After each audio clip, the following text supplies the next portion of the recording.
Hello friends, welcome to competitive exam study. আজকে আমরা একটি গুরুত্বপূর্ণ বিষয় ইসলাম ও ভারতবর্ষ সম্পর্কে আলোচনা করব। দেখো, এই বিষয়টা আমরা কয়েকটি ভিডিওতে পূর্ণ করব, অর্থাৎ কয়েকটি ভিডিওতে এই বিষয়টা আমরা আলোচনা করব। তো আজকে আমরা আলোচনা করব ভারতে কি করে সুলতানি যুগের সূত্রপাত হয়েছিল, বা ভারতে কি করে সুলতানরা সাম্রাজ্য বিস্তার করেছিল সে সম্পর্কে। এই সুলতানি যুগকে জানার জন্য আমাদের প্রথমে যে বিষয়গুলি জানতে হবে সেগুলি হলো আরবদের সিন্ধু বিজয়, মোহাম্মদ ঘুরির ভারত আক্রমণ, সুলতান মাহমুদের ভারত আক্রমণ সম্পর্কে আমাদের অবগত হতে হবে। তো প্রথমে চলো দেখে নিই আরবদের সিন্ধু বিজয় সম্পর্কে। আরবরা কি করে সিন্ধু বিজয় করেছিল সে সম্পর্কে চলো দেখে নিই। দেখো, আরবদের সিন্ধু বিজয়। আমরা জানি হজরত মুহাম্মদ 570 খ্রিস্টাব্দে জন্মগ্রহণ করেন এবং 632 খ্রিস্টাব্দে দেহত্যাগ করেন। হজরত মুহাম্মদ মারা যাওয়ার পর 100 বছরের মধ্যে আরবরা পারস্য দখল করে ভারতের দিকে অগ্রসর হয়। তাহলে হজরত মুহাম্মদ মারা যাওয়ার পর 100 বছরের মধ্যে আরবরা কি করে পারস্য দখল করে ভারতের দিকে অগ্রসর হয়। এই সময় ভারতে প্রথম মুসলিম আক্রমণ শুরু হয় সিন্ধুতে। তাহলে ভারতে প্রথম মুসলিম আক্রমণ শুরু হয় কোথায়? সিন্ধুতে। এই সিন্ধু যে অঞ্চলটি, সেই অঞ্চলে প্রথম মুসলিম আক্রমণ শুরু হয়। সে সময় সিন্ধুর রাজা ছিলেন ব্রাহ্মণ্যধর্মী দাহির। তাহলে সেই সময় সিন্ধুর রাজা কে ছিলেন? ব্রাহ্মণ্যধর্মী দাহির। দাহির ছিল সেই সময়কার সিন্ধুর রাজা। ঠিক আছে, তাহলে সেই সময় সিন্ধু রাজা কে ছিলেন? দাহির। এবং ইরাক ও খোরাসানের শাসক ছিলেন হাজ্জাজ। তাহলে ইরাক বা খোরাসানের শাসক কে ছিলেন? হাজ্জাজ। এবং সিন্ধুর রাজা ছিলেন দাহির। এই সময় কি হয়?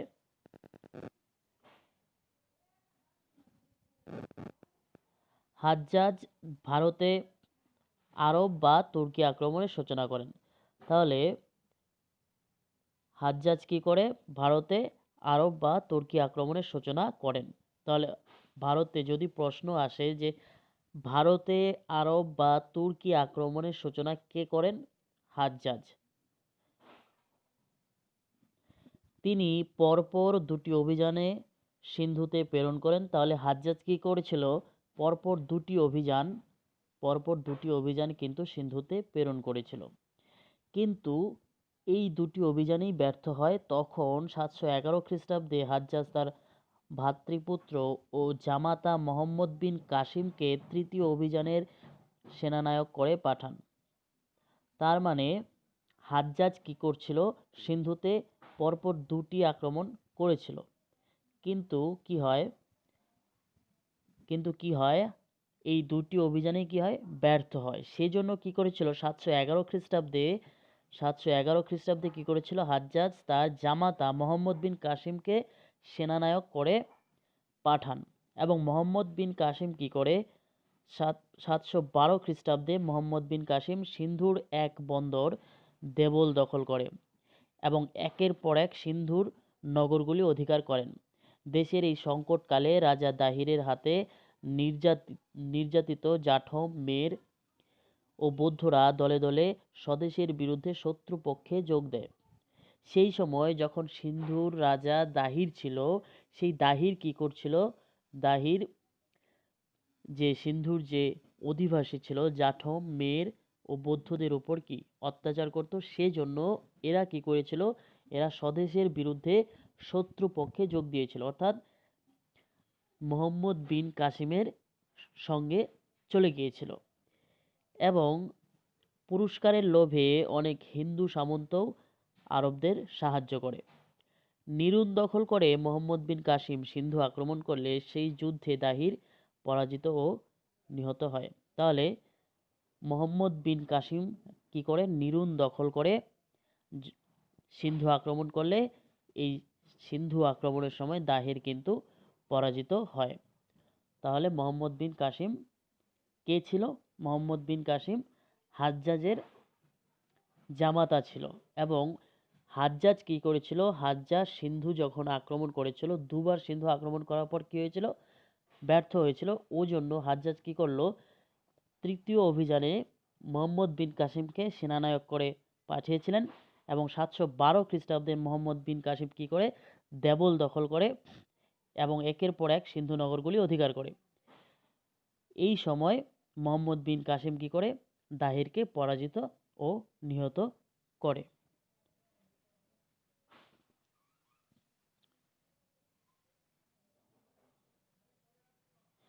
এরপর মোহাম্মদ বিন কাসিম মুলতান আক্রমণ করলে সেখানকার বণিক ও শিল্পীরাও তার বশ্যতা স্বীকার করে এবং আরবদের এই সিন্ধু বিজয় ভারতের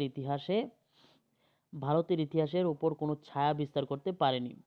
আরবরাই ভারতীয় সংস্কৃতি দ্বারা প্রভাবিত হয় এবং ভারতীয়দের কাছ থেকে সঙ্গীত, জ্যোতিষ, চিত্রকলা, শাসন প্রণালী প্রভৃতি বিষয় সাদরে গ্রহণ করেছিল। তাহলে আরবরা কি করেছিল? সিন্ধু বিজয় করেছিল ঠিকই আছে, কিন্তু আরবরা কিন্তু ভারতের উপর কোনো ছায়া বিস্তার করতে পারেনি। যেমনটা ব্রিটিশরা কিন্তু ভারতের উপর কি শাসন করেছিল প্রায় 200 বছর, কিন্তু আরবরা সেটা করেনি। আরবরা কি করেছিল? ভারতীয় যে সংস্কৃতি ছিল, ভারতীয় যে শাসন প্রণালী ছিল, চিত্রকলা ছিল, সেসবের উপর কি হয়েছিল? প্রভাবিত হয়ে ভারতীয়দের কাছ থেকে সঙ্গীত, জ্যোতিষ, চিত্রকলা ইত্যাদি বিষয়ে সাদরে গ্রহণ করতে শুরু করলো, ইত্যাদি বিষয় সম্পর্কে অবগত হতে শুরু করলো। আরবদের সিন্ধু জয়ের ফলে ভারতীয় সঙ্গে দক্ষিণ পশ্চিম ও মধ্য এশিয়ার দেশগুলির বাণিজ্যিক সম্পর্ক গড়ে উঠতে থাকে। তাহলে আরবদের সিন্ধু বিজয়ের ফলে কি হয়েছিল? দক্ষিণ পশ্চিম ও মধ্য এশিয়ার দেশগুলির মধ্যে কি বাণিজ্যিক সম্পর্কটা গড়ে উঠতে থাকে। এরপরে আমরা জানবো, তাহলে এই গেল আরবদের সিন্ধু বিজয়। তাহলে আরবরা প্রথমে সিন্ধু আক্রমণ করে কার নেতৃত্বে? হাজ্জাজের নেতৃত্বে। কার নেতৃত্বে আরবরা সিন্ধু আক্রমণ করে? হাজ্জাজের নেতৃত্বে। হাজ্জাজ দুবার অভিযান করে কিন্তু দুবারই ব্যর্থ হয়। তারপরে তার জামাতা মোহাম্মদ বিন কাসিমকে তৃতীয় অভিযানের সেনাপতি হিসেবে নিয়োগ করে এবং মোহাম্মদ বিন কাসিম কি করে? 712 খ্রিস্টাব্দে সিন্ধু আক্রমণ করে এবং দাহিরকে পরাজিত করে সিন্ধু দখল করে। কিন্তু আরবরা কিন্তু সিন্ধুর উপর আধিপত্য বিস্তার করেনি। আরবরা ভারতীয় সংস্কৃতির উপর প্রভাবিত হয়ে ভারতীয় সংস্কৃতি, জ্যোতিষ, চিত্রকলা ইত্যাদি সাদরে কিন্তু গ্রহণ করতে শুরু করে। এর ফলে কি হয়? আরবরা যখন সিন্ধু জয় করে, এর ফলে কি হয়? এর ফলে দক্ষিণ পশ্চিম ও মধ্য এশিয়ার দেশগুলির বাণিজ্যিক সম্পর্ক গড়ে উঠতে থাকে। এরপরে আমরা আলোচনা করব সুলতান মাহমুদ সম্পর্কে। সুলতান মাহমুদ কে ছিল? দেখো, মোহাম্মদ বিন কাসিমের নেতৃত্বে সিন্ধু জয়ের 300 বছর বাদে 1000 খ্রিস্টাব্দ থেকে 1026 খ্রিস্টাব্দের মধ্যে গজনির সুলতান মাহমুদ 17 বার ভারত আক্রমণ করেন। তাহলে সুলতান মাহমুদ কে ছিল?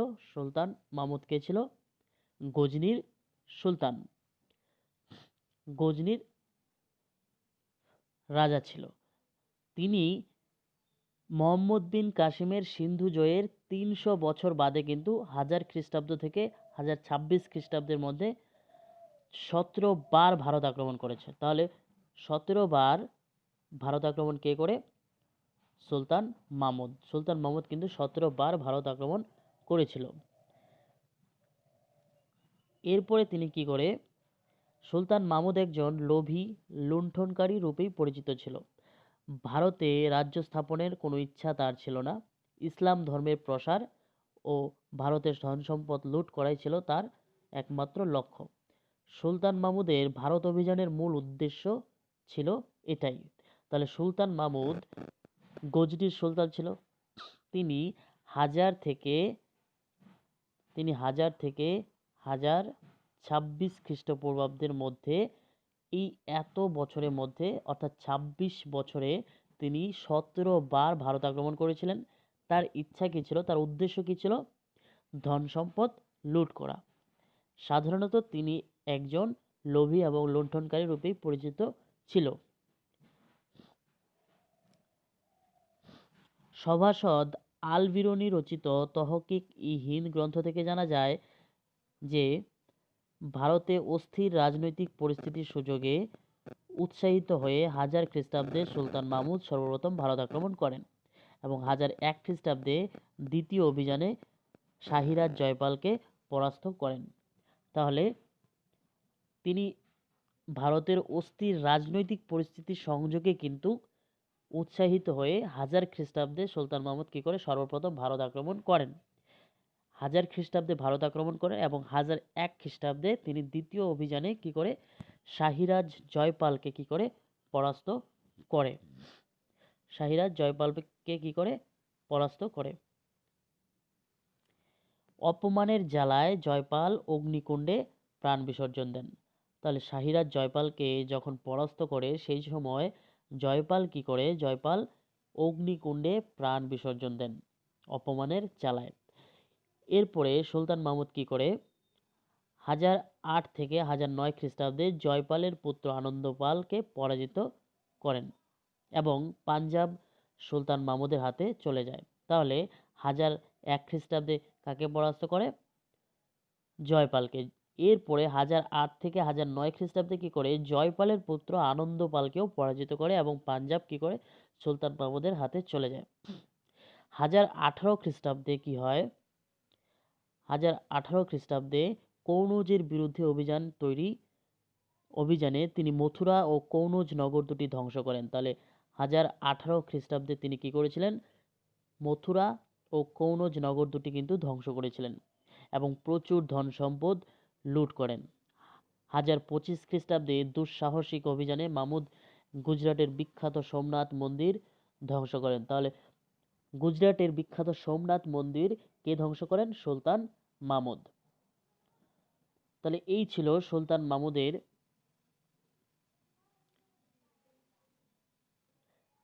অভিযান। তাহলে সুলতান মাহমুদ একজন লুণ্ঠনকারী হিসেবে পরিচিত ছিল। তিনি কি করেছিল? 1000 থেকে 1026 খ্রিস্টাব্দের মধ্যে 17 বার ভারত আক্রমণ করেছিল এবং 1001 খ্রিস্টাব্দে তিনি কি করেছিল? কাকে পরাস্ত করেছিল? জয়পালকে পরাস্ত করেছিল এবং 1008 খ্রিস্টাব্দে তিনি কি করেছিল? 1008 খ্রিস্টাব্দে তিনি জয়পালের পুত্র আনন্দপালকে কিন্তু পরাস্ত করেছিল এবং 1018 খ্রিস্টাব্দে কি করেছিল? 1018 খ্রিস্টাব্দে তিনি মথুরা এবং কনৌজ নগর দুটি ধ্বংস করেন 1018 খ্রিস্টাব্দে। তাহলে 1018 খ্রিস্টাব্দে কি করেছিলেন? মথুরা এবং কনৌজকে ধ্বংস করে এবং 1025 খ্রিস্টাব্দে তিনি কি করেছিলেন? গুজরাটের বিখ্যাত সোমনাথ মন্দির কিন্তু ধ্বংস করেছিলেন। তাহলে বোঝা গেল। এরপরে আমরা আলোচনা করব মোহাম্মদ ঘুরি সম্পর্কে। মোহাম্মদ ঘুরি তিনি কি করেছিল? তিনিও কিন্তু ভারত আক্রমণ করেছিল। মোহাম্মদ ঘুরি কি করেছিল? 1000 খ্রিস্টাব্দে সুলতান মাহমুদের প্রথমবার ভারত অভিযানের প্রায় 175 বছর পরে 1175 সালে ভারতে তুর্কি অভিযানে নায়ক ছিলেন ঘোর রাজ্যের সুলতান মোহাম্মদ ঘুরি। তাহলে সুলতান মাহমুদ যখন ভারত আক্রমণ করেছিল কত খ্রিস্টাব্দে? 1000 খ্রিস্টাব্দে।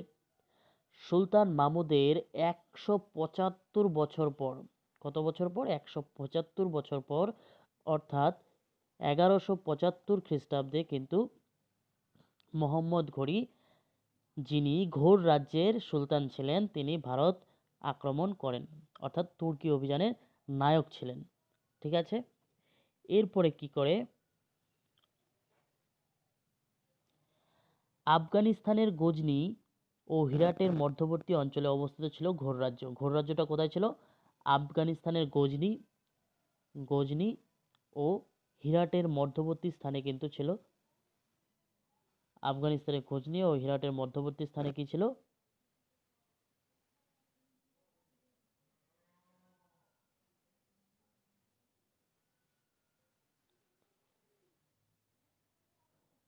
আফগানিস্তানের গজনি ও হিরাটের মধ্যবর্তী অঞ্চলে অবস্থিত ছিল ঘোর রাজ্য। সেই সময় উত্তর ভারতের হিন্দু রাজাদের মধ্যে ঐক্য ছিল না। এইসব হিন্দু রাজাদের মধ্যে কি ছিল না? হিন্দু রাজাদের মধ্যে আজমগীর, দিল্লির অধিপতি পৃথ্বীরাজ চৌহান ও কনৌজ রাজ জয়চাঁদ ছিলেন সবচেয়ে শক্তিশালী। তাহলে মোহাম্মদ ঘুরি যখন ভারত আক্রমণ করে, মোহাম্মদ ঘুরি কে ছিল? ঘোর রাজ্যের রাজা ছিল। সেই সময় উত্তর ভারতের হিন্দু রাজাদের মধ্যে কিন্তু কোনো ঐক্য ছিল না। এইসব হিন্দু রাজাদের মধ্যে সবচেয়ে শক্তিশালী কে ছিল? পৃথ্বীরাজ চৌহান এবং কনৌজ রাজ জয়চাঁদ ছিলেন সবথেকে শক্তিশালী। কিন্তু 1990 থেকে 91 খ্রিস্টাব্দে মোহাম্মদ ঘুরি এক বিশাল সৈন্যবাহিনী নিয়ে ভারত আক্রমণ করলে পৃথ্বীরাজ ভারতের অন্যান্য রাজপুতদের সাহায্য নিয়ে মোহাম্মদ ঘুরিকে পরাস্ত করেন। এই যুদ্ধটি তরাইনের প্রথম যুদ্ধ নামে পরিচিত। তাহলে পৃথ্বীরাজ কি করেছিল? পৃথ্বীরাজ কিন্তু মোহাম্মদ ঘুরির যে বিশাল সৈন্যবাহিনী, এই সৈন্যবাহিনীকে পরাস্ত করেছিল। কোন যুদ্ধে? তরাইনের প্রথম যুদ্ধে, the first battle of Tarain. তাহলে তরাইনের প্রথম যুদ্ধটা কিন্তু এটি।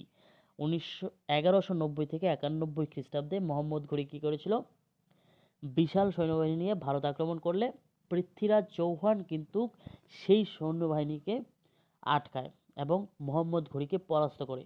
এই যুদ্ধটাকে আমরা কি বলবো? তরাইনের প্রথম যুদ্ধ। ঠিক আছে, তাহলে তরাইনের প্রথম যুদ্ধ কিন্তু এটি। এই যুদ্ধে পরাস্ত হয়ে মোহাম্মদ ঘুরি কিন্তু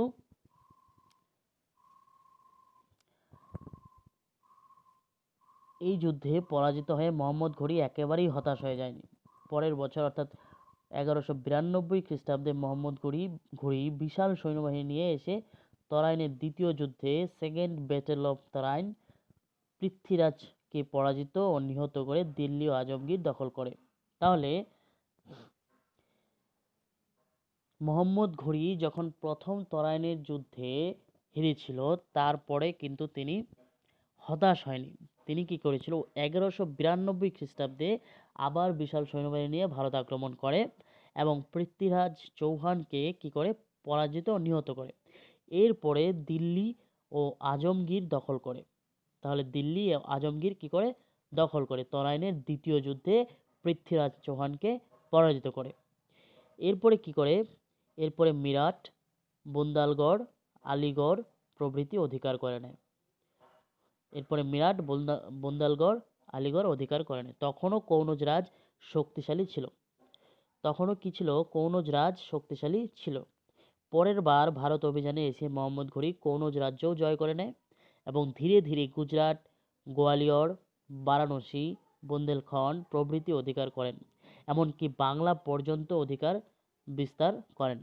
এইসব বিজিত স্থানের দায়িত্ব তিনি 1206 খ্রিস্টাব্দে তার বিশ্বস্ত অনুচর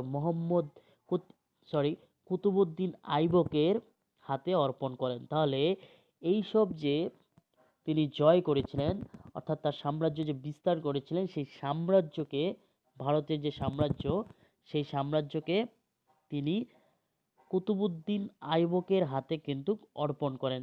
কুতুবউদ্দিন আইবক কে ছিল? কুতুবউদ্দিন আইবক কিন্তু এই মোহাম্মদ ঘুরির বিশ্বস্ত অনুচর ছিল। প্রথম অবস্থায় কিন্তু একটা কথা বলে রাখি, প্রথম অবস্থায় কিন্তু কুতুবউদ্দিন আইবক মোহাম্মদ ঘুরির দাস ছিল। ঠিক আছে, এরপরে বিশ্বস্ত অনুচর হয়ে ওঠে এবং 1206 খ্রিস্টাব্দে কিন্তু এই মোহাম্মদ ঘুরি তার বিজিত স্থানগুলিকে কুতুবউদ্দিন আইবকের হাতে অর্পণ করেন এবং দেশে ফিরে যান। মোহাম্মদ ঘুরির মৃত্যুর পর কুতুবউদ্দিন আইবক কি করে? 1206 খ্রিস্টাব্দ থেকে 1210 খ্রিস্টাব্দ পর্যন্ত ভারতের সুলতানি সাম্রাজ্যের পতন করেন, অর্থাৎ ভারতের সুলতানি সাম্রাজ্যের সূচনা করেন 1206 খ্রিস্টাব্দে কুতুবউদ্দিন আইবক। এখন হচ্ছে ভারতের, তাহলে এইভাবে কিন্তু ভারতের সুলতানি সাম্রাজ্যের সূচনা হয়। এখন আমরা আলোচনা করব ভারতের সুলতানি আমল বা ভারতের সুলতানি যুগ সম্পর্কে। দেখো, ভারতের সুলতানি যুগ এই বিষয়টা কিন্তু অনেকটা বড়, সেই জন্য আমরা আজকে শুধুমাত্র কুতুবুদ্দিন আইবক সম্পর্কে অল্প বিস্তর জেনে নেব। এরপরে ইলতুৎমিশ, রাজিয়া সম্পর্কে আমরা জানব। তাহলে ভারতে কি সুলতানি যুগ শুরু হয়ে গেল। সুলতানি আমল ভারতে শুরু হয়ে গেল। সুলতানি আমল কে শুরু করেছিল? কুতুবুদ্দিন আইবক সুলতানি সাম্রাজ্যের প্রতিষ্ঠা করেছিল। ঠিক আছে, তো সুলতানি আমলে পরপর 5টি রাজবংশ দিল্লির সিংহাসনে ক্ষমতাসীন ছিল। তো সুলতানি আমলে কয়টি রাজবংশ দিল্লির সিংহাসনে ক্ষমতাসীন ছিল? 5টি। সেই 5টি রাজবংশ হলো, 1 নম্বর হচ্ছে 1206 খ্রিস্টাব্দ থেকে 1290 খ্রিস্টাব্দ পর্যন্ত ইলবেরি তুর্কি বংশ বা দাসবংশ, যেটি দাসবংশ কি কুতুবুদ্দিন আইবক কিন্তু প্রতিষ্ঠা করেছিল। ঠিক আছে, এরপরে খ নম্বর যেটি অর্থাৎ 2 নম্বর রাজবংশ কি ছিল? 1290 থেকে 1320 খ্রিস্টাব্দ পর্যন্ত হচ্ছে খলজি বংশ। গ নম্বর কি 1320 খ্রিস্টাব্দ থেকে 1414 খ্রিস্টাব্দ পর্যন্ত তুগলক বংশ। 4 নম্বর হচ্ছে 1414 খ্রিস্টাব্দ থেকে 1451 খ্রিস্টাব্দ পর্যন্ত সৈয়দ বংশ। 1451 খ্রিস্টাব্দ থেকে 1526 খ্রিস্টাব্দ পর্যন্ত হচ্ছে লোদি বংশ। এই 5টি বংশ কিন্তু দিল্লির সিংহাসনে ক্ষমতাসীন ছিল সুলতানি আমলে। ঠিক আছে, তো প্রথমে যেটা আমরা আলোচনা করব সেটা হচ্ছে দাস বংশ, অর্থাৎ কুতুবুদ্দিন আইবক যেটি প্রতিষ্ঠা করেছিল প্রথম বংশ সুলতানির। সুলতানি যুগের প্রথম বংশ অর্থাৎ দাস বংশ সম্পর্কে আমরা আলোচনা করব। তো দাস বংশের প্রথম রাজা কে ছিলেন বা প্রথম প্রতিষ্ঠাতা কে ছিলেন? কুতুবুদ্দিন আইবক। সুলতানি যুগেরও সূচনা তিনি করেছিলেন ভারতে।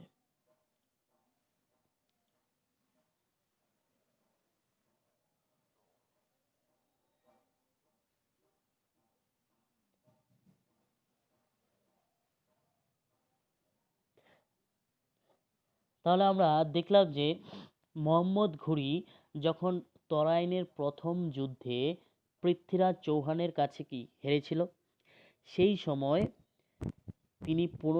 মোহাম্মদ ঘুরি পুনরায় কি করেছিল? 1192 খ্রিস্টাব্দে তরাইনের দ্বিতীয় যুদ্ধ করেছিল। কার সঙ্গে? পৃথ্বীরাজ চৌহানের সঙ্গে। এবং সেই সময় পৃথ্বীরাজ চৌহানকে কি পরাস্ত করেছিল এবং একে একে দিল্লি, আজমগীর দখল করেছিল এবং মিরাট, বুন্দেলগড়, আলিগড়ও অধিকার করে। এইসব অধিকার করে তার ধীরে ধীরে তিনি কি করেছিল? গুজরাট, গোয়ালিয়র, বারাণসী, বুন্দেলখণ্ড প্রভৃতি অধিকার করেন। এমনকি বাংলা পর্যন্ত তার অধিকার বিস্তৃত হয়। মোহাম্মদ ঘুরি করেছিল। এইসব বিজিত স্থান কাকে দিয়েছিল? কুতুবুদ্দিন আইবককে 1206 খ্রিস্টাব্দে কিন্তু কুতুবুদ্দিন আইবকের হাতে অর্পণ করেছিল। এরপরে কুতুবুদ্দিন আইবক কি করেছিল? সুলতানি যুগের অর্থাৎ সুলতানি সাম্রাজ্যের প্রতিষ্ঠা করেছিল। তিনি কুতুবুদ্দিন আইবক কি করেছিল? 1208 সালে সুলতান উপাধি কি করেছিল? গ্রহণ করেছিলেন। কুতুবুদ্দিনকে দিল্লির প্রথম সুলতানের মর্যাদা দেওয়া হয়ে থাকে। তার সময় থেকেই মুসলমানরা ভারত অভিযানে প্রেরণ করার পরিবর্তে স্থায়ীভাবে রাজ্য শাসনের দিকে নজর দেয়। তিনি তার উত্তরাধিকারীর ইলবেরি তুর্কি গোষ্ঠীভুক্ত ছিলেন বলে এদের রাজত্বকালের ইতিহাসে ইলবিরি তুর্কি আমল হিসেবে পরিচিত। সুলতান কুতুবুদ্দিন নিজে এবং তার পরবর্তী আরও 2জন সুলতান প্রথম জীবনে ক্রীতদাস ছিলেন। তার কুতুবুদ্দিন থেকে কায়েকাবাদ পর্যন্ত দিল্লির সুলতানদের দাসবংশ বলা হয়ে থাকে। 1206 খ্রিস্টাব্দ থেকেই ভারতের দিল্লির সুলতানি যুগের সূচনা হয়। তাহলে ভারতের দিল্লির সুলতানি যুগের সূচনা কবে হয়? 1206 খ্রিস্টাব্দ থেকে। 1206 খ্রিস্টাব্দ থেকে। কুতুবুদ্দিনের মৃত্যুর পর 1210 খ্রিস্টাব্দে তার পুত্র আরাম শাহ নিজেকে দিল্লির সুলতান বলে ঘোষণা করে ও দিল্লির সিংহাসন আরোহণ করেন। কিন্তু তার অপদার্থতা লক্ষ্য করে দিল্লির আমির ওমরাহগণ ইলতুৎমিশকে দিল্লির সিংহাসন দখল করতে আহ্বান জানান। এই আবেদনে সাড়া দিয়ে ইলতুৎমিশ আরাম শাহকে পরাজিত করে দিল্লির সিংহাসন দখল করে। তিনি দিল্লির বিখ্যাত কুতুব মিনার এর নির্মাণ পরিকল্পনা ও নির্মাণ কাজ শুরু করেন, কিন্তু এর নির্মাণ কাজ শেষ করেছিল ইলতুৎমিশের সময়। এই মিনার সুফি সন্ত খাজা কুতুবউদ্দিন কাকির সম্মানে নির্মিত হয়েছিল। তাহলে কুতুব মিনার কে নির্মাণ করেছিলেন? ইলতুৎমিশ। ঠিক আছে, তো এই পর্যন্ত বন্ধুরা। তো পরবর্তী ভিডিওতে আমরা ইলতুৎমিশ সম্পর্কে এবং সুলতান রাজিয়া সম্পর্কে আলোচনা করব। তোমাদের যদি ভিডিওটি ভালো লেগে থাকে তাহলে একটি লাইক করো, শেয়ার করো এবং কমেন্ট করো, এবং তোমরা যদি চ্যানেলে নতুন হয়ে থাকো তাহলে চ্যানেলটিকে সাবস্ক্রাইব করো এবং পাশে থাকা বেল আইকনটিকে প্রেস করে দাও। ধন্যবাদ।